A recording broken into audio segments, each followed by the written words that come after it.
Hello and welcome to Ono study पे मैं आपका स्वागत करता हूं। मैं हूं घनश्याम। जैसा कि मैं करंट अफेयर पढ़ा रहा हूं और करंट अफेयर की मेरी अगली क्लास है जो आप लोगों को काफ़ी हेल्पफुल करेगी इन द कम्पिटिटिव एग्जाम में। एक चीज़ हमेशा ध्यान रखिए, करंट अफेयर का जो रोल होता है एग्जाम में, स्पेशली सिविल सर्विसेज का, इधर UPSC and state public service commission, बहुत इंपॉर्टेंट हो जाता है। स्पेशली जब आप मेंस में एंटर करते हैं तब, उसके बाद आपका इंटरव्यू में। मेंस का जो भी एग्जाम होता है, अगर जीएस पेपर की मैं यूपीएससी की बात करूं या स्टेट पब्लिक सर्विस में, कुछ नहीं, आप पूरा यूपीएससी का ट्रेंड एक्सेप्ट कर रखा है। तो इसलिए मैं आपको एक दिन वीडियो बनाऊंगा छोटा छोटा करके, जिसमें कि आपको हर एग्जाम का सिलेबस, क्राइटेरिया क्या होता है, लेवल क्या होता है एग्जाम का, वो सारी चीज़ें आपके साथ मैं डिस्कस करूंगा। मैं इसलिए डिस्कस करने के लिए इंटरेस्टेड हूँ कि आपको पता होना चाहिए कि आप जो टारगेट या फिर जो भी आपका एम है उसका रेंज क्या है और कितना दूरी पे है आपसे। और अगर मैं एग्जाम्पल के थ्रू कहूँ कि अगर आपको जाना है कहीं 10 किलोमीटर, राइट, अगर आपको 10 किलोमीटर जाना है पैदल या बाईसाइकिल या किसी भी थ्रू से जाना है भाई, तो आपको अगर रास्ता पता है तो आपको 10 किलोमीटर मुझे लगता है कि मैक्सिमम 30 मिनट लगेगा, राइट। अगर आपको मैं कहूँ 5 किलोमीटर 3 किलोमीटर ही अगर आपको जाना हो, रास्ता नहीं जानते हो, आप पूछ पूछ करके जा रहे हो, तो उसमें क्या दिक्कत आएगी, आपको ज़्यादा टाइम लग सकते हैं 3 घंटे के लिए। तो बस यही करने मतलब अब मुझे आपको रास्ता दिखाना है कि जो कंपटीशन है उसका डिस्टेंस कितना है आपके बीच में, कंपटीशन और आपके बीच में क्या है। दूसरी चीज़, नेक्स्ट चीज़ ये है कि आपको ये भी पता हो कि मतलब जो भी मैं करंट अफेयर में क्लास लूँगा वो काफ़ी डायनेमिक होगी। ऐसा नहीं कि एक पॉइंट हो, और जो मुझे लगेगा कि नहीं ये करंट अफेयर को थोड़ा सा डीप में पढ़ाना चाहिए और ये एग्ज़ाम में हमेशा पूछते आया है और कमिंग डे में भी पूछेगा, तो मैं उसके लिए एक प्रोग्राम अलग से प्रोग्राम अलग से टू दी पॉइंट मैं प्रोग्राम, फॉर एग्जांपल के लिए जैसे मैं अगर आज की करंट अफेयर में बात करूं जिसमें एक न्यूज रही हुई है कि जिसको कहते हैं कि एक साउथ इंडियन में एक ऐसा इशू हुआ है कि कुछ एक ऐसी कोई पॉलिटिकल पार्टी जो ऐसी एक्टिविटी की है कि उसके अपोजिशन वाले जो, उन्होंने कहा इलेक्शन कमीशन ऑफ इंडिया से कि इसको डी रिकॉग्नाइज या डी रजिस्टर्ड कर दिया जाए क्योंकि इसने वायलेशन कुछ किया। तो वो क्या किया है क्या नहीं किया है वो कोई इशू हमारे लिए नहीं, बट इलेक्शन कमीशन न्यूज में आया हुआ है तो हमें इलेक्शन कमीशन के बारे में बहुत अच्छे से पता होना चाहिए, क्योंकि इलेक्शन कमीशन हमेशा न्यूज में रहता है। और यूपीएससी या फिर स्टेट पब्लिक सर्विस कमीशन या फिर अदर एग्जाम में उनका स्टैंडर्ड के अकॉर्डिंग, अगर मैं वनडे एग्जाम की बात करूँ तो वो हो सकता है पूछ ले आपसे in which article the mention the election commission of India, जैसा 324 सभी लोग जानते हैं। दूसरी चीज़ हो सकता है कि ये भी पूछ ले कि which person the appoint the election commissioner या फिर चीफ इलेक्शन कमिश्नर, ये भी पूछ सकता है। तीसरी चीज़ ये हो सकती है power of the election commission, right. ये सारी चीज़ें जो क्वेश्चन के बेसिस पे हैं। देखिए दूसरी चीज़ ये है कि जो भी क्लास में करंट अफेयर्स की ले रहा हूँ उसमें जो मुझे फील होता है कि नहीं ये एग्ज़ाम में पूछता है, और मैं अपने 10 से 12 साल का एक्सपीरियंस अगर मैं आपके साथ कंपटीशन का शेयर करूं तो देखिए वही चीज़ अगर जैसे मैं आपसे कहूं कि अपॉइंटमेंट ऑफ द जजेस, ठीक है, तो अगर ये कोई कहे कि नहीं स्टैटिक्स पार्ट ही है तो ये गलत है। अगर कोई ये दूसरा आदमी ये कहे कि नहीं ये स्टैटिक्स पार्ट है बट ये न्यूज में रहा है इसलिए जो है कि कमीशन ने पूछा, तो ये करेक्ट होगा, राइट। और हमारा जो करंट अफेयर्स का जो प्रिपरेशन है वो इसी बेसिस पे होगा, क्योंकि देखिए यूपीएससी हो या स्टेट पुलिस, वही चीज़ कभी आपसे ये नहीं पूछा होगा कि कौन सी एनजीओ या फिर सेल्फ हेल्प ग्रुप कब बना, ऐसा कुछ नहीं। क्योंकि वो सारी चीज़ें वो एक अलग टॉपिक होती है, उनका सब्जेक्टिव टॉपिक होता है, और हमेशा आपसे यही सारी चीज़ें एक्सपेक्ट की जाते हैं कि आप हमेशा न्यूज में। कुछ कंपटीटर ऐसे होते हैं कि कभी न्यूज़ चैनल तो छोड़िए, वो न्यूज़पेपर भी नहीं फॉलो करते हैं, कोई न्यूज़ चैनल जो करंट अफेयर्स के लोग चलाते हैं उसको भी नहीं देखते हैं। तो मैं आपसे रिक्वेस्ट करता हूं कि आप फॉलो करिए, मैक्सिमम आप 10 दिन फॉलो करिए, मेरा रिक्वेस्ट है आपसे। और उसके बाद आप अपने आप से पूछिए और न्यूज़पेपर दे जाकर, और सारी जो मेरी करंट अफेयर्स की है वो सारे स्टैंडर्ड न्यूज़पेपर से होंगे। तो आते हैं हम आज की जो पहली मेरी क्लास है उसको हम देखते हैं कि हमारी 4 से 5 टॉपिक उसमें इंपॉर्टेंट है। पहला अगर हमारा जो होगा, अगर मैं बात करूं तो इलेक्शन कमीशन ऑफ इंडिया की बात करूंगा नॉर्मली, और जब in the two the point वाला मैं टॉपिक कवर करूंगा तो उसमें आपको ये सारी चीज़ें डीप में मैं बताऊंगा। दूसरा हमारा टॉपिक होगा कि नेहरू ट्रॉफी जो कि फिर से स्टार्ट हो रही, 2 साल से नहीं हो रही थी। क्यों नहीं हो रही थी? हमारे यहाँ कोविड-19 का जो कि पेंडेमिक चल रहा था, महामारी। तो आपको ये भी पता होना चाहिए पेंडेमिक एंडेमिक क्या होता है। महामारी होती है मतलब उसका अगर पेंडेमिक वो होता है जो पूरे वर्ल्ड पे अगर इसका क्राइसिस हो जाए, फॉर एग्जांपल के लिए कोविड-19 अब पूरे वर्ल्ड का पे इसका इन्फ्लुएंस रहा है। दूसरे पेंडेमिक एंडेमिक जो होता है वो डोमेस्टिक, मतलब किसी पर्टिकुलर कंट्री के लिए जो कि इन्फ्लुएंस मतलब इम्पैक्ट करे, इसको एंडेमिक और पेंडेमिक। दूसरी चीज़ ये होती है कि उनमें कौन से, जैसे एग्जांपल के लिए मैं एक एग्जांपल लूँ कि यूपी पीसीएस का एक एग्ज़ाम कंडक्ट हुआ था शायद, मुझे नहीं पता, जाहिर सी बात है कि 20 या 21 किसी में रहा होगा। तो उसमें ये पूछा हुआ था कि इस पेंडेमिक के दौरान गवर्नमेंट ने कौन कौन से एक्ट को लागू किया था, राइट। तो आपको पता होना चाहिए सारी, अगर न्यूज़पेपर फॉलो कर रहे हैं तो वो आपको आसानी से कवर कर सकते हैं। नेक्स्ट टॉपिक जो हमारा होगा गंगेटिक डॉल्फिन के बारे में हम पढ़ेंगे। इसलिए हम पढ़ेंगे कि ये अभी न्यूज़ में आई हुई है। क्योंकि जो गंगा की है रिवर, उसके जो कनेक्टिंग कैनल वगैरह हैं उनमें जाकर के कुछ गैंगेटिक जो डॉल्फिन होती हैं वो फंस गई, तो उनका रेस्क्यू हुआ। तो इस वजह से वो है, उसमें हमें पढ़ना क्या है। जैसे यूपीएससी ने क्वेश्चन पूछा 17-18 में कि which one of following is the aquatic animal of the country, मतलब देश का जलीय जीव क्या है। तो उसमें यही दिया था, गैंगेटिक डॉल्फिन थी। दूसरी चीज़ है, हो सकता है कि कमिंग डे में ये पूछे कि इसका जो स्टेटस क्या है, right. Status in the sense कि डेंजर है, इन क्रिटिकल है, किस लिस्ट में आती, तो मैं अभी डिस्कस करूँगा। नेक्स्ट जो हमारी टॉपिक होगी वो ऐसे मैं आपसे डिस्कस या फिर बातें करते चला रहा हूँ। तो आप देख सकते हैं यहाँ पे हमने किया। सबसे जो इम्पोर्टेंट एक टॉपिक है अभी जो चल रहा है, मैं उसको इन टू द पॉइंट में जब मैं डिस्कस करूँगा तो उसको मैं डीप में, मैं 71 से लेकर के 1992, फिर उसके बाद 2002, फिर उसके बाद 2012, 2015, 2020, 21 चल रहा, ये इसको पूरा मैं कोप को कवर करूँगा। उसमें मैं आधे से पौने घंटे का जो वीडियो बनाऊँगा। फिलहाल मैं थोड़ा सा बस आपको न्यूज़ में अवेयर करवाना चाह रहा हूँ, कि इसलिए मैं करवाना चाह रहा हूँ कि आपको थोड़ा सा लाइटली आइडिया हो, थोड़ा थोड़ा करके। मैं इसलिए उसमें ज़्यादा नहीं जाऊँगा। क्योंकि इसमें जो COP21 कॉन्फ्रेंस ऑफ पार्टी का जो कॉन्फ्रेंस चल रहा है ग्लासगो स्कॉटलैंड में, उसमें हमारे प्राइम मिनिस्टर ऑफ इंडिया जो गए हैं, वहाँ पे उन्होंने एक चीज़ कही है।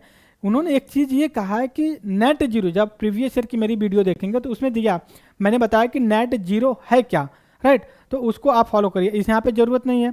वहाँ पे आप अगर कल का प्रीवियस ईयर की फॉलो किए हैं तो आपको यहाँ दिमाग में आपके ऑटोमेटिक आ जाएगी। अगर एग्जाम में भी पूछता है कि नेट जीरो का मतलब क्या है, तो उसमें हो सकता है कि CO2 इमिशन या फिर एग्रीकल्चर से रिलेटेड, किससे, तो जाहिर सी बात है आपको इन्वायरमेंट CO2 इमिशन से रिलेटेड है नेट जीरो।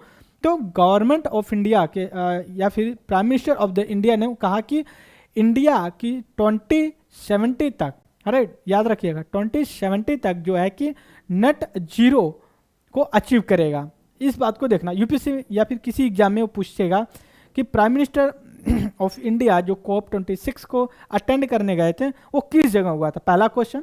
दूसरा क्वेश्चन, वहाँ पे उन्होंने कहा कि CO2 का इमिशन हम इन विच कौन से साल तक नेट जीरो कर देंगे।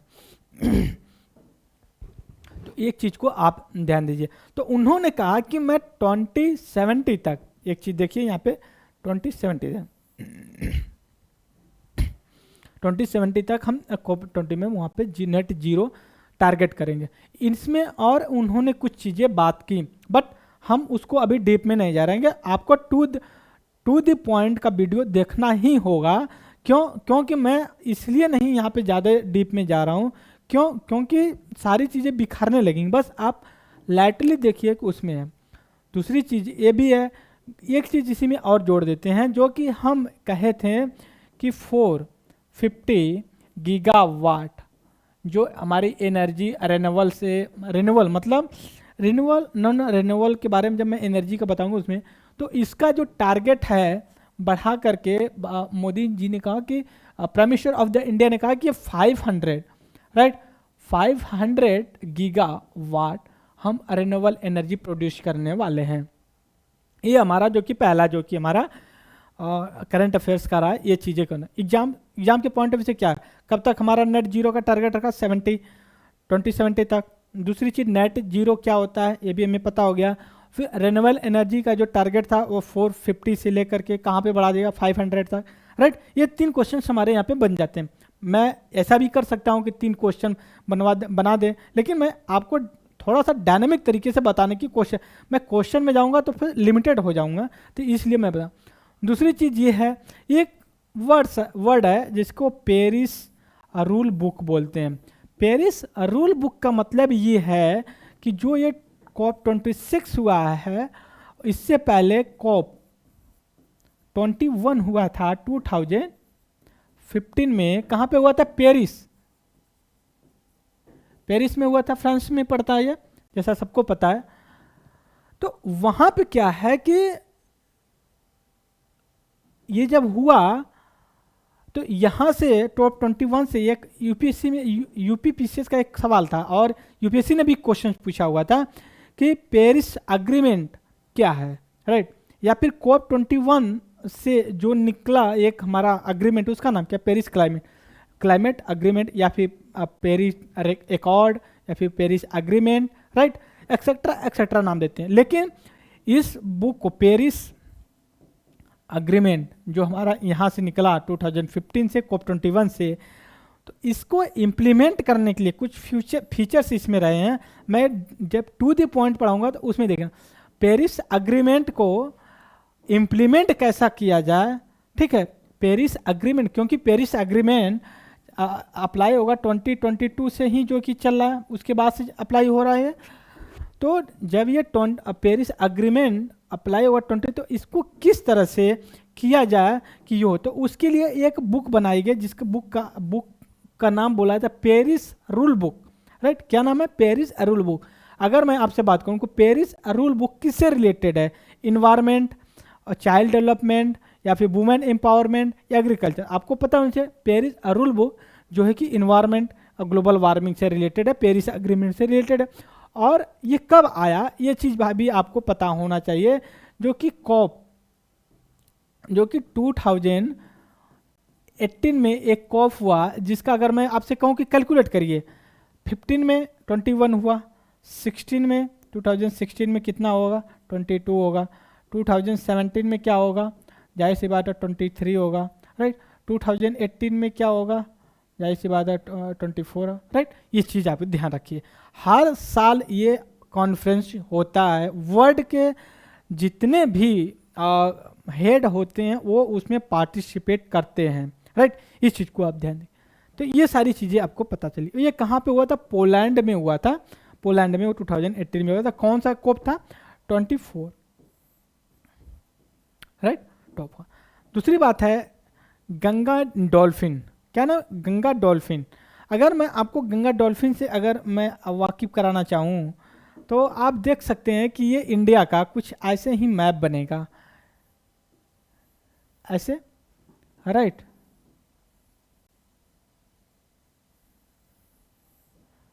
मैं बताने की कोशिश, थोड़ा सा इसको ये वाला पार्ट गड़बड़ हो गया है,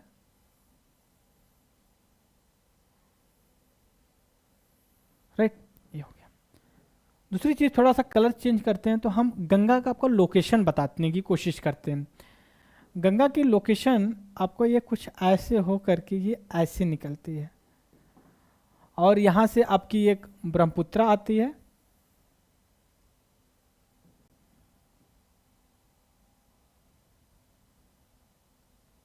ब्रह्मपुत्रा, और यहीं से आपकी एक हो करके जो जाती है हम इंडस कहते हैं। तो स्पेशली आप ध्यान दीजिए बस किस पे, गंगा पे, राइट, गंगा रिवर पे। ये गंगा रिवर है आपकी, ये जा रही है, ये जा रही है, राइट। और इसी के बगल से जो कि आपकी यमुना जाती है, यमुना जो कि दिल्ली के पास से होकर गुजरती है और इलाहाबाद में वहाँ मिल जाती है। मैं गंगा देखना, तो गंगा डॉल्फिन है, तो ये जो गंगा डॉल्फिन है तो गंगा में पाई जाती है, जाहिर सी बात है। ये क्यों थी मैंने इसे शुरू में ही बताया। और दूसरी चीज़, अब जो इसमें काम की चीज़ है उस चीज़ को आप एक बार देखने की कोशिश करें। पहली बात तो ये इंडेंजर्ड है, राइट, इंडेंजर्ड है, शेड्यूल 1 में है। शेड्यूल 1 कौन सा? Wild life protection act 1972, right. एक चीज़ को आप फिर ध्यान दीजिए, एग्जाम में ये भी पूछा हुआ है कि वाइल्ड लाइफ प्रोटेक्शन एक्ट कब पास किया गया, तो आपको पता होना चाहिए कि वाइल्ड लाइफ प्रोटेक्शन एक्ट जो है, वाइल्ड लाइफ प्रोटेक्शन एक्ट कब कब पास किया गया था? 1972। ध्यान दीजिएगा, थोड़ा सा हिंदी में मैं कंफ्यूज हो रहा हूँ, आप वाइल्ड लाइफ देख लीजिएगा, इसका जो भी होगा आप देख लीजिए। मतलब क्या है, जो वाइल्ड वाइल्ड मतलब जो जंगल में लाइफ है, वाइल्ड जो जंगल में लाइफ है, मतलब उसमें प्लांट भी हो सकते हैं, एनिमल्स वगैरह भी हो सकते हैं, तो उनका प्रोटेक्शन कैसे किया जाए, इस चीज़ को लेकर के ये एक्ट बनाया गया। उनमें 6 शेड्यूल रखा गया, और जो शेड्यूल है उनके प्रोटेक्शन लेवल की मतलब उनको मारा जाएगा तो किस सिचुएशन में मारा जाएगा, उनका डोमेस्टिकेट किया जा सकता है, पाला जा सकता है, तो कैसे होता है ना, कुछ लोग कुत्ता, डॉगी, कैट वगैरह को लोग जो डोमेस्टिकेट करते हैं, घरेलू पालते हैं, तो इस चीज़ को लेकर के चीज़ें होती हैं। तो किसमें होती है? Wildlife protection act 1970। Question पूछेगा wildlife protection act pass in which of following year, तो आपको ये चीज़ पता होना चाहिए। दूसरी चीज़, एक बात और मैं आपको बता दूं, प्रोजेक्ट टाइगर पास किया गया था 1973। एलिफेंट प्रोजेक्ट कब पास किया गया था? 1993। इस चीज़ को ध्यान रखिएगा, ये सारे के सारे मैं जो एक्स्ट्रा लाइन बता रहा हूँ उस सारे के सारे कहीं ना कहीं एग्जाम्स में पूछे गए हैं। चाहे आप टीचर का कोई एग्जाम हो, चाहे एसएससी का एग्जाम हो, बैंक का एग्जाम हो, स्टेट पब्लिक सर्विस कमीशन का, इनफैक्ट यूपीएससी का भी एग्जाम हो, उसमें ये सारे के सारे क्वेश्चन पूछे गए। हाँ, ये हो सकता है कि उनका लेवल जो होता है क्वेश्चन का कितनी डेप्थ में है, कितने लाइट वेट में, तो ये चीज़ को आपको पता होना चाहिए कि ये हो सकता है कि अब एक ट्रेंड चला है कि इनका असेंडिंग डिसेंडिंग ऑर्डर लगाने के लिए बोला। अगर मैं कहूँ कि आपसे और टाइगर प्रोजेक्ट कब आया था, एलिफेंट प्रोजेक्ट कब आया था, वाइल्ड लाइफ प्रोटेक्शन एक्ट कब आया था, आपको पता होना चाहिए। चलो अच्छा भाई, वाइल्ड लाइफ प्रोटेक्शन एक्ट की बात कर रहा है तो ये 1972 में आया था, ये पहले प्लेस पे हो गया। फिर उसके बाद जो कि ये टाइगर रिजर्व प्रोजेक्ट है वो 1973 में आया था, ये दूसरे प्लेस पे हो सकता है। ये एलिफेंट प्रोजेक्ट है, ये जो कि 1993 में आया था, ये तीसरे प्लेस पे। तो जाहिर सी बात है 1 1 2 3 4 ऐसे ही क्वेश्चंस को सॉल्व करते हैं। अब ऐसा नहीं कि आपके लिए अलग से कोई रॉकेट मिसाइल चलाने की ज़रूरत नहीं है। ये चीज़ थोड़ा सा वीडियो लेंदी हो सकता है, बट इसलिए लेंदी हो सकता है सारे के सारे जो पोटेंशियल क्वेश्चंस हैं ये, राइट। एक चीज़ है, अगला जो हमारा क्वेश्चन रहा है, जैसे हमने कहा कि वो तमिलनाडु में SYSR कांग्रेस तमिल देशमुख के लिए लोग वहाँ के जो लीडर्स है, कुछ लोग अपोजिशन को, उन्होंने कहा कि इसको डी रिकॉग्नाइज कर दिया जाए। क्यों? इलेक्शन कमीशन से इन्होंने कहा, तो इसमें कोई हमें ज़्यादा दिक्कत नहीं क्यों, क्या कह रहे हैं क्या नहीं। लेकिन एक बात हम बता दें, अगर हम इलेक्शन कमीशन ऑफ इंडिया, ठीक है, election commission of India, right, ये चीज़ है। मतलब क्या है कि पहली बात तो इनका किस में मेंशन है, ये कॉन्स्टिट्यूशनल बॉडी है। एक चीज़ देख लिया, कॉन्स्टिट्यूशनल बॉडी है अंडर आर्टिकल 324, याद करिएगा ये चीज़ है। इसमें बताया गया कि इनका पावर क्या होगा, इनके कितने मल्टी मेंबर बॉडी होगी, कैसी होगी, ये सारी चीज़ें इसमें बताया। इनका जो अपॉइंटमेंट होता है, अपॉइंटमेंट प्रेसिडेंट करता है, और ये मल्टी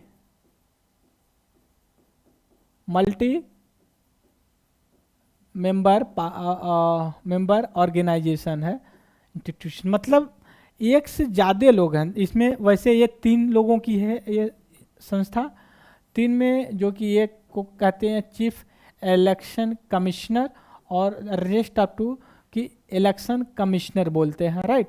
इस चीज़ को आप रिकॉग्नाइज करें मल्टी, और ये पहले नहीं थी, ये आकर के हम 1990 के बाद हम लोग करने की इसको कोशिश किए। आपको ये भी पता होना चाहिए एक बहुत ही होनेस्ट और ये बहुत तेज तरह का जो कि आईएएस ऑफिसर थे, वो जो है कि election commissioner, chief election commissioner बने थे टीएन शेषन। उनकी अभी कुछ दिन पहले डेथ हो गई, वो साउथ इंडिया से थे। तो उनका एक कोड हुआ करता था कि I eat every breakfast the political leaders. कहने का मतलब है कि वो कहते थे कि हम अपने ब्रेकफास्ट में पॉलिटिकल लीडर्स को जो कि खाता हूँ, राइट। तो ये चीज़ है, मतलब उन्होंने बहुत रिवोल्यूशनरी लेवल पे इलेक्शन कमीशन ऑफ इंडिया को इतना स्ट्रेंथ किया कि वैसा अभी तक कोई तेज तर्राक या फिर डेडिकेशन के साथ या न्यूट्रल। और उनके बारे में एक बात और कही जाती है, कुछ एक्सपर्ट कहते हैं कि एक बार उनके यहाँ भारत सरकार ने, गवर्नमेंट ऑफ इंडिया ने एक इलेक्शन कमीशन के लिए कुछ नोटिस वगैरह दिया था कि आपको इलेक्शन वगैरह करवाना, कैसे करवाना। तो उन्होंने वहाँ पे जो लिखा था election commission of government of India, तो उन्होंने उसको काट दिया। तो उन्होंने कहा कि नहीं, election commission government of India का नहीं है, इलेक्शन कमीशन ऑफ इंडिया है, इंडिया का है, गवर्नमेंट ऑफ इंडिया का नहीं। तो इसमें थोड़ा सा डिफरेंसेस है, जब आप पॉलिटिकल साइंस के लीडर्स स्टूडेंट होंगे तो आपको चीज़ें समझ में आएंगी। तो ये चीज़ें हो गई। दूसरी चीज़ ये हो गई कि इनका जो टेन्योर होता है 6 ईयर या 65 होता है। मतलब क्या है, इसको देख लीजिएगा। मतलब कोई बंदा अगर 55 ईयर का है, राइट, 55 ईयर का है, तो वो 6 साल हो सकता है, तो इसकी एज कितनी हो जाएगी 61, राइट। ये तो मतलब 6 साल पूरा कर लिया। अगर कोई बंदा जो कि 63 में चीफ इलेक्शन कमीशन या कमिश्नर बढ़ता है, तो 6 साल अगर हम जोड़ें तो 6 ईयर इसमें प्लस अगर आप करने की करिए तो 69 हो गया, राइट। क्या आए थे, तो इसमें 66 हो गया, सॉरी 66 हो गया। तो क्या है कि 65 है, तो ये क्या होगा कि बस केवल 2 साल ही रह सकते हैं, क्योंकि 2 साल के बाद इनकी 65। तो यही एक डिफरेंसेस होता है इसमें। तो मैं इनको टू द पॉइंट में जब कभी क्लास लूँगा तो उसको मैं डिटेल में डिस्कस करूँगा। तो अब हम आते हैं कि जो कि हम अगला अपना नेहरू ट्रॉफी। ये बात देखिए कि नेहरू ट्रॉफी जो कि आपका ये है। और एक चीज़ देखिए, मैं थोड़ा सा मैप लूँगा इंडिया का, इंडिया का थोड़ा सा मैप लेके आपको लोकेशन बताने की कोशिश करूँगा कि ये जो नेहरू ट्रॉफी ऑर्गेनाइज की जा रही है वो किस जगह पे है, राइट, वो किस जगह पे है। तो ये ऐसा ही कुछ जो है कि आपका इंडिया का मैप बनेगा, राइट, ऐसा ही कुछ। तो होता क्या है कि ये यहाँ पे केरला में पड़ता है, और केरला ऐसा ही पतला सा एक स्टेट है, देखने में पतला है लेकिन काफ़ी डेवलप्ड है। और यहीं पे नेहरू ट्रॉफी होती है। क्या होती है, नेहरू ट्रॉफी, इस चीज़ को ध्यान रखिएगा। लेकिन ये जो होती है, एक लेक है, बैक ब्रिक बोला जाता है इसको, एक लेक है। तो उसको आपको पता होना चाहिए कि उस लेक का नाम क्या है, ये बात आपको बहुत अच्छे से पता हो। दूसरी चीज़ ये है कि यहाँ पे 2 साल के बाद जो कि नेहरू ट्रॉफी, एक बोट, ये नेहरू ट्रॉफी ये एक बोट है, मतलब पानी में एक बोट को लेके लोग दौड़ते हैं। दौड़ने का मतलब लोग बैठ करके अपने उसको चलाते हैं, उसमें ट्रॉफी जीता है। दूसरी चीज़ है कि पुन्ना माडा लेक उसको बोलते हैं। क्या बोलते हैं, पुन्ना माडा लेक बोलते हैं। दूसरी चीज़, इसको वेम्बडल लेक भी बोलते हैं, वेम्बडल लेक भी बोलते हैं, वेम्बडल।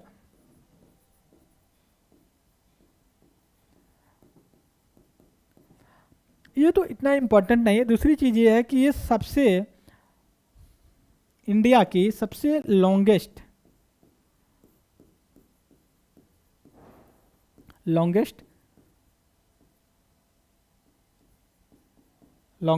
लेक है, राइट, लॉन्गेस्ट लेक है।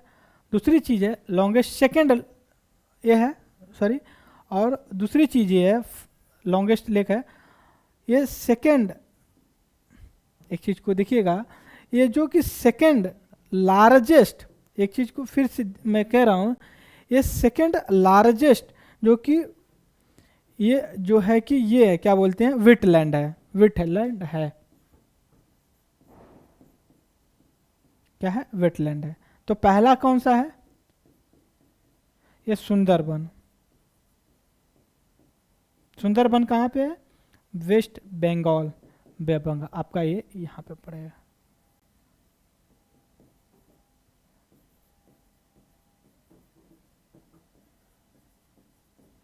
वेस्ट बंगाल में,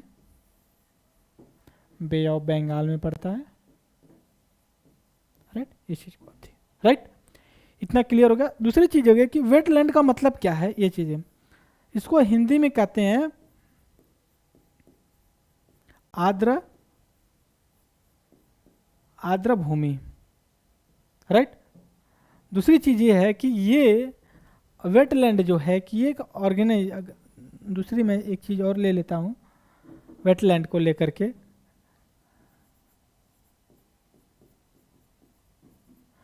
आप हमेशा न्यूज अगर फॉलो करते हैं तो आप देखेंगे